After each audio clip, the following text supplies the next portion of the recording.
I grew up in rural Victoria, Australia, living with my mum and my older brother, who's 5 years older than me.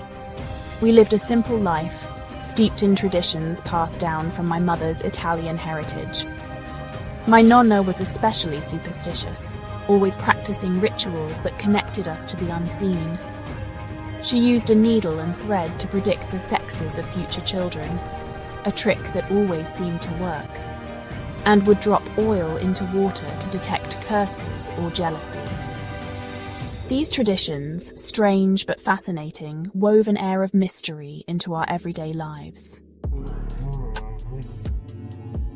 When I was 14, my mum's best friend, Jen, passed away suddenly from a heart attack. Jen had been part of our lives for as long as I could remember. She used to live just down the road when my parents were still together. Her death devastated us, and the circumstances left us feeling uneasy. Jen had died late at night, in bed beside her husband. When he woke to find her unresponsive, he ran to the neighbours for help before attempting chest compressions while she was still in bed. Even at 15, I knew CPR wouldn't work without a hard surface.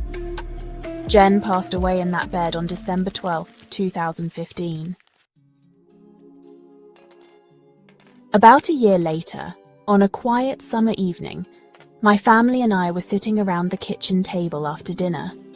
The night was still, with no hint of the storms that occasionally knocked out our power. My mum began reminiscing about her childhood and recounting ghost stories, faces in the windows of her bedroom, the sound of her grandfather's footsteps in the hallway at night. She'd grown up on a farm with vast paddocks separating the house from the road, so any disturbances were impossible to miss. As the conversation flowed, it turned to Jen. My mum said she could still feel Jen with her, and we all began sharing memories of her warm laugh, her generosity, the way she made everyone feel at home. The more we talked, the heavier the air felt, though none of us said anything. Suddenly, the light above our heads began to flicker. It sputtered a few times before going out completely, leaving us in partial darkness. The TV in the living room, playing MASH on mute, stayed on, as did the lights on the Christmas tree. We sat frozen, unsure of what to make of it. Power outages weren't unusual, but the stillness of the night made this feel different. The silence was oppressive, broken only by our uneasy breathing. The light flickered back on, but the room felt colder. Goosebumps prickled my arms, and when I glanced at my mum and brother, I saw the same on them. My brother and I tried to laugh it off, but the nervous energy in the room was undeniable. That's when my mum's phone rang. She looked at the screen and went pale. She turned it toward us, and my brother and I froze. The caller ID read Jen. Mum answered the call, her voice trembling. "Hello?" she whispered. There was nothing but silence on the other end. After a long minute, the call ended. We didn't speak for what felt like forever. My mum clutched the phone to her chest, her eyes brimming with tears. My brother and I finally broke the silence, jumping out of our chairs and pacing the room, muttering, "Nope, nope, nope." Despite our attempts to shake off the fear, the weight of what had just happened settled over us like a blanket. That night, none of us could bear to be alone. We moved to the living room, staying close together, and watched MASH for the first and only time as a family. The memory of Jen's laugh echoed in my mind, mingling with the flicker of the kitchen light and the chilling ring of my mum's phone. To this day, I can't explain what happened that night. Was it a coincidence? Or was it Jen reaching out to remind us she was still with us? Whatever it was, it left a mark on all of us, a reminder of how thin the veil between the living and the dead can sometimes feel.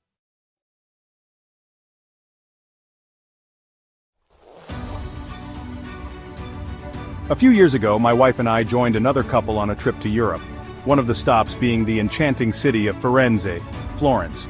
It's a place where history breathes from every corner, where art, architecture, and time itself seem to converge.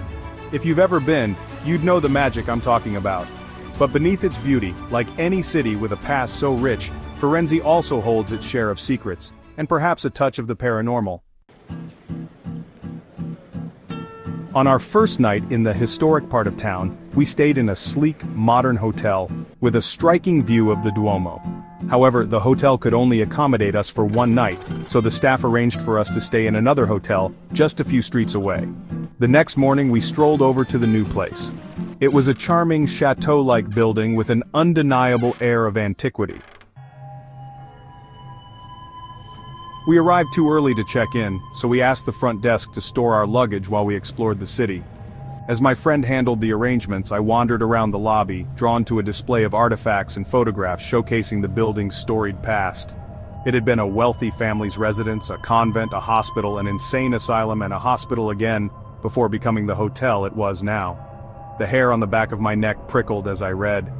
It sounded like the setup for a horror movie, the kind where you want to scream at the characters to leave while they still can.